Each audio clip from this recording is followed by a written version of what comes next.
Geno mah kemana sih? Rapi-rapi banget.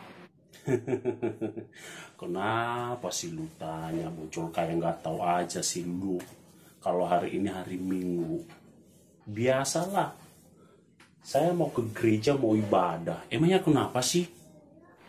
Kan udah ada himbauan pemerintah lo Geno, untuk sementara ibadah itu harus di rumah dan kerja juga di rumah dan sebagainya lagi tuh harus di rumah. Emang nggak boleh ibadah gitu? Karena ada pandemi COVID-19 ini, ibadah di rumah.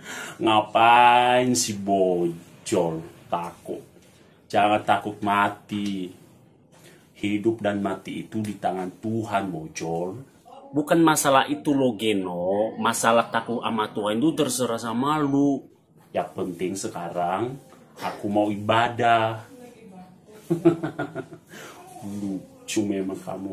Loh, emangnya kamu belum dengar bahwa pemerintah itu memberi himbauan kepada masyarakat karena ada pandemi virus corona 19 ini, bahwa kita harus menjaga jarak setidaknya 1 meter dan dilarang juga ngumpul-ngumpul. Soalnya kalau kumpul-kumpul gitu kita nggak tahu kalau di tempat salah satu perkumpulan itu bahwa ada salah seorang yang terinfeksi. Kalau kita bareng di situ pasti kita kena dong. Makanya pemerintah itu menghimbau masyarakat supaya juga menjaga, berhati-hati. Bukan dilarang tetapi ditiadakan dulu untuk sementara waktu demi kebaikan Geno dan demi kebaikan saya juga. Saya telat ini nanti gara-gara ngomong sama lu. Ngapain nggak boleh ibadah? Tapi sekarang amit-amit ya kalau Geno itu kena terinfeksi, kan kita juga bisa kena dong.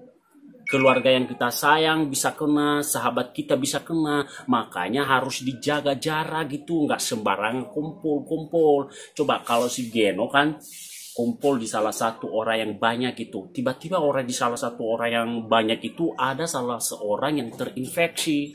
Nah, Geno datang, terus terinfeksi dong, terus Geno datang lagi ke rumah kita kan kena. Kamu kena, saya juga kena, keluarga kita sayang kena. Oh gitu ya, ya udah deh, ibadah di rumah aja ya kalau begitu.